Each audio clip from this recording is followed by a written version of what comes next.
Kali ini kita akan membahas spiritualitas musik, Mas Bro. Kalau kita kemarin udah tasawuf, filsafat, kita film juga udah, Mas Bro. Kita musik biar imbang. Karena kita hidup di dunia gitu. Di dunia itu terkait dengan budaya, Mas Bro. Jadi kita nggak hidup di ruang hampa yang mengisolasi. Kita membuka mata seluas-luasnya. Mas Nur, kita akan beda, dunia itu warna-warni. Warna-warni berbeda itu, Mas Nur. Mas Nur pakai kaos, saya pakai kotak-kotak gitu. Ini bagian keindahan, Mas Nur.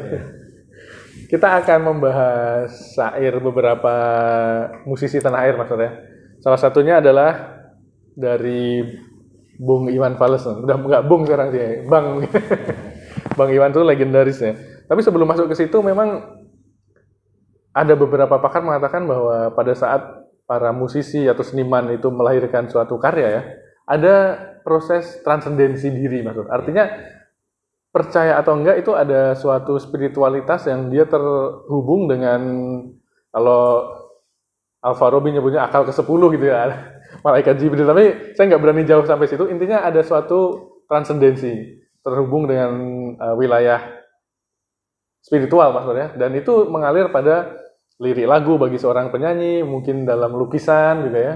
Yang lukisan Raden Saleh misalnya itu kan hidup gitu. Bahkan dalam musik sendiri, nada betul ya. Kalau Mas Nur sering bilang itu apa, Al-Farabi ya. Ini kok kebanyakan saya yang ngomong nih, jadi gini Mas Nur, kita akan bincangkan pertama ini lirik dari Bang Iwan Fals tadi. Ini saya tertarik, saya bacakan sedikit Mas Nur ya. Jalani hidup, tenang-tenanglah seperti karang. Sebab persoalan bagai gelombang, tenang-tenanglah sayang. Nah ini kalau dilihat dari tasawuf sangat menarik ini ya. Jalani hidup, tenang-tenang saja. Ini rumi sekali nih. Gimana Mas Nur melihat bait ini, Mas Nur? Kalau saya lihat itu kan ada persoalan gelombang ya. Persoalan gelombang, betul. Nah itu kan persis seperti rumi. Kehidupan itu kita seperti dalam lautan. Lautan. Tidak mungkin kita tidak dihantam ombak. Betul, ombak. betul. Yang lebih parah lagi kalau kita di tepi, itu kan kita akan dihantam karang misalnya. Kita dihantam karang gitu. Nah, artinya begini, itu suatu siklus kehidupan. Dunia ini tidak ada kata tenang. Kata tenang. Jadi kalau kita mencari ketenangan, ya itu bukan dunia gitu. Banyak dunia, apalagi zaman medsos sekarang ini nggak ada keterangan ya. Sama sekali gitu. Ini judul lagunya lagu satu ya, lagu satu dari Iwan Fals. Bahkan saya sempat terpikir bahwa kata satu ini entah dimaksudkan atau enggak, saya justru mengaitkannya dengan tauhid, Mas. Kata lagu satu gitu ya. Saya teringat dengan puisi Syariati juga, itu kan satu yang diikuti nol tiada habisnya gitu ya. Angka satu ini kan angka tauhid, Mas.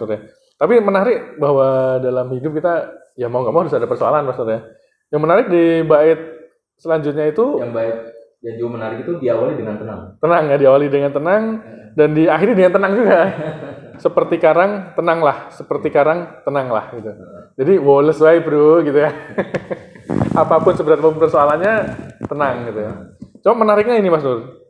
Bang Iwan Fals ini juga menulis tak pernah malas persoalan yang datang hantam kita, dan kita tak mungkin untuk menghindar. Semuanya sudah suratan. Wah, ini kalau dilihat pakai Ibnu Arabi menarik nih, Mas Nur. Gimana, Mas Nur? Iya. Ini pembahasannya kan panjang. Kalau kita mengaitkan dengan persoalan takdir ya. Dalam pemikiran Islam, kalau kita masuk dalam Quran, ada disebut dengan qada, ketentuan, ada disebut dengan kadar. Kadar itu ukuran. Jadi qada itu ketetapan, kadar itu ukuran. Secara ini bisa kita sebutkan kadar itu adalah rincian dari ketetapan. Jadi kadar itu rincian dari ketetapan. Nah, cuma ini perlu penafsiran. Maksudnya sudah suratan itu perlu penafsiran. Maksudnya jangan sampai sudah suratan itu kita terjebak kepada pemikiran determinis ya. Udahlah pasrah, kalau Tuhan ingin kita kenyang ya udah nggak usah kerja. Bukan gitu ya, Mas ya. Bukan gitu. Karena kalau itu menjadi landasan pemikiran, akhirnya segala sesuatunya tidak bermakna. Surga neraka itu tidak punya makna kalau itu semuanya sudah digariskan, sudah suratan, semua sudah ditetapkan Tuhan. Tentu bukan itu. Makanya saya selalu mengatakan seperti ini, khusus untuk bicara penciptaan. kita jangan membandingkan apa yang kita pikirkan dengan apa yang Tuhan ciptakan gitu.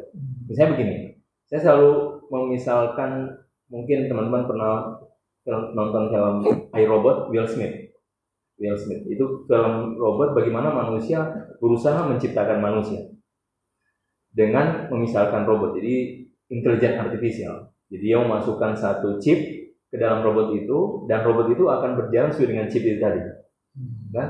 Nah, cuma di sini kan kalau kita robot, dia tidak punya kehendak, tidak punya ikhtiar, kan? Dia akan mesin aja ya. Sesuai dengan chip. Cuma yang menarik kalau ciptaan Tuhan, selain Tuhan sudah tetapkan, tapi ketetapan itu sesuai dengan pilihan kita. Jadi ada wilayah pilihan ya. Iya. Cuma sulit kan menggabungkan. Satu sisi Tuhan sudah tetapkan, satu sisi apa yang sudah tetapkan itu pilihan kita. Nah, itu. Itu seninya ya, ada yang tetap, ada yang berubah ya. Itu yang menurut saya keindahan penciptaan Tuhan di situ. Dan itu sulit untuk kita pikirkan, kok bisa ya Tuhan sudah menetapkan, tapi satu sisi apa yang Tuhan tetapkan itu adalah pilihan kita sendiri.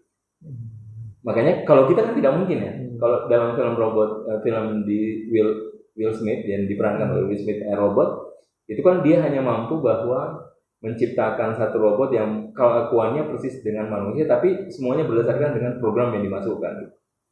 Tapi terkait dengan suratan tadi menarik maksudnya, kalau kita ingat lagu Dewa 19 itu juga ada yang hadapi dengan senyuman itu ya. Semua yang ditetapkan Tuhan tetaplah sudah ya. Tidak akan ada yang bisa berubah yang sudah ditetapkan gitu. Cuma di situ juga perlu dikritisi, yang ditetapkan tuh yang mana. Misalnya ditetapkan laki-laki, ya ini nggak akan berubah. Cuma kalau terkait dengan kecerdasan, terkait dengan kesehatan, itu ada wilayah ikhtiar di situ maksudnya. Artinya kita nggak bisa terjebak, oh ini udah suratan nih, emang kayak gini, nggak bisa juga semata-mata begitu maksudnya. Tapi bisa dibenarkan kalau sudah terjadi. Ya itu kalau Cak Nun bilang, ya iki loh, agama ini menghibur, biar orang-orang yang kalah itu ya bisa berlindung gitu ya. Perkara Mak bilang bahwa agama itu candu, ya terserah, urusannya Mak, urusannya Dewi gitu. Penting kita terhibur, bisa ketawa gini kan gayeng kan. Ya agama ini kan datang ya untuk orang yang berpikir, untuk orang yang kalah-kalah ini yang butuh hiburan. Oke Mas Nur, tapi terkait dengan lagu satu tadi dari Bang Iwan, ketika saya coba cermati liriknya, ada yang menarik terkait dengan waktu Mas Nur. Saya bacakan Mas Nur ya. Berlomba kita dengan sang waktu, jenuhkah kita jawab sang waktu, bangkitlah kita tunggu sang waktu, tenanglah kita menjawab waktu. Nah terkait waktu ini Mas Nur, ada hadis yang ini bahkan mengguncangkan seorang Henry Bergson. Henry Bergson tuh nulis Time and Destiny gitu ya, terkenal banget. Dia sampai nanya ke Iqbal ketika dia dapat hadis bahwa janganlah engkau cemohkan waktu, karena waktu itu Tuhan. Nah ini menarik Mas Tori untuk dilihat nih. Gimana Mas secara sufi waktu itu gimana sebenarnya? Kan ada ayat Al-Quran juga, wal asri innal insana lafi khusr. Wal asri demi masa, asr. Nah yang menarik, kenapa Tuhan bersumpah demi masa? Nah kenapa Mas Tori? Kenapa Tuhan tidak bersumpah atas dirinya sendiri? Kan? Nah ternyata seperti tadi dalam hadis itu dijelaskan yang seperti Bergson tadi ini, waktu itu ad-dahr. Dahr itu waktu, masa. Dan ad-dahr itu adalah salah satu dari nama Tuhan. Nama Tuhan. Artinya wal asr itu Tuhan bersumpah atas namanya sendiri. Makanya sehingga muncullah jangan engkau celah masa. Karena ketahuilah masa itu adalah salah satu dari asma ilahi, nama Tuhan. Nah, seringkali kita menyalahkan waktu gitu, karena biasanya itu karena ketidakmampuan kita dalam suatu proses kehidupan ini ya, sehingga kita menyalahkan waktu, kita menyalahkan masa, padahal ada banyak hal yang kita tidak ketahui dari persoalan hidup ini. Ada rahasia masalahnya. Iya, ada hikmah-hikmah yang kenapa disebut hikmah, karena biasanya itu kita akan ketahui setelah terjadi. Ada kejadian dulu, setelah berselang waktu, baru kita dulu untung ya saya tidak lulus gitu kayak gitu kan. Tapi tahu untung itu setelah sekian lama gitu. Nah, itu disebut hikmah. Kalau sufi, dia selain punya hikmah, dia juga punya sesuatu yang disebut dengan penyaksian. Penyaksian itu masa sekarang. Itu masa sekarang. Tapi kalau sufi yang punya basiroh bisa melihat masa depan itu gimana tuh Mas? Ya itu bagian dari sesuatu yang disebut penyaksian. Maksudnya begini, ketika saya ditimpa cobaan, saya akan mengeluh pada saat itu. Kan? setelah berselang waktu baru saya tahu, oh ternyata untung saya misalnya begini karena berkat itulah saya di sini, kan? Seperti itu. Makanya ada bait syair Rumi, begitulah kerja Tuhan. Dia membawamu kepada satu titik agar engkau dibawa ke titik yang lain. Nah, jadi menarik, begitulah kerja Tuhan. Jadi sama dengan masa, kalau kita lihat masa itu kan sesuatu yang terbentang ya. Masa itu kan sesuatu yang terbentang jauh ya. Kalau kita masuk dalam teks Quran yang sering kita kutip bahwa umayyah miskal dzarratin khairul lillah syarrul lillah. Artinya dalam bentang masa ini tidak ada yang hilang dalam realitas diri kita. Nah, bentang ini kan masa ya. Mulai dari kita sejak di alam alastu turun ke rahim, kemudian ke dunia. Ini ada jejaknya gitu. Ini ada jejaknya. Dia tidak pernah hilang gitu. Dan ada hal yang harus kita pertanggungjawabkan juga yang kita perbuat di masa lalu sebenarnya. Juga ada buahnya juga. Ada buahnya juga. Nah, itulah kenapa ini ya yang kita kembali tadi tentang masa awal tadi. Kenapa Quran menyebut innal insana lafi khusr. Sesungguhnya manusia itu dalam kerugian. Dan itu seperti penekanan ya. Sesungguhnya lafi itu 2 kali penekanan. Sesungguhnya manusia dalam kerugian. Kenapa? Karena kita tidak pernah bersama masa. Jadi kalau masa adalah Tuhan, artinya kebanyakan kita tidak pernah bersama masa tadi. Kita tidak membersamai waktu secara utuh maksudnya. Itu makanya kita rugi. Dan memang kebanyakan manusia adalah merugi. Makanya kita mengaminkan ayat ini bahwa memang kita tidak pernah bersama masa. Tapi memang benar yang Mas Nur bilang tadi bahwa mungkin kita akan melihat hikmah itu setelah berjalan sekian lama gitu. Dan ada kata yang menarik nih dari Andrea Hirata, dia bilang waktu adalah sesuatu yang unik gitu. Hal yang di masa tertentu membuat kita menangis, ketika itu kita begitu pedih gitu ya. Tapi pada saat kita melihat dari sisi lain, kita tertawa mengingatnya gitu. Misal pada saat Anda jatuh cinta pada seseorang gitu ya, terus putus atau ditolak gitu. 5 tahun, 10 tahun kemudian Anda ngingat itu, kok bisa ya aku naksir kayak bocah kayak ngono gitu. Ada kayak gitu. Jadi itu salah satu contoh aja, dan memang begitu relatifnya ya waktu dan bagaimana cara kita melihat gitu. Dan ini menarik ketika Bang Iwan ini memotivasi kita untuk kita berlomba dengan sang waktu. Bangkitlah kita tunggu sang waktu gitu ya. Karena di situ ada gelora, kalau saya tangkapnya ada gelora, ada perjuangan bahwa kita nggak bisa berhenti gitu ya. Karena every moment is new beauty ya. Setiap saatnya ada keindahan-keindahan. Walaupun bentuknya mungkin sakit, bentuknya mungkin masalah, tapi di situ ada keindahan, ada hikmah yang ini seperti ditulis oleh Bang Iwan Fals ini bahwa kita harus seperti karang, tenanglah seperti karang, tenanglah gitu. Yang diempas ombak itu dia tetap. Tapi saya tertarik di pertanyaan pertama Mas, bahwa pemusik seperti seniman besar itu dia memiliki dimensi transendental. Betul. Kan? Seperti itu.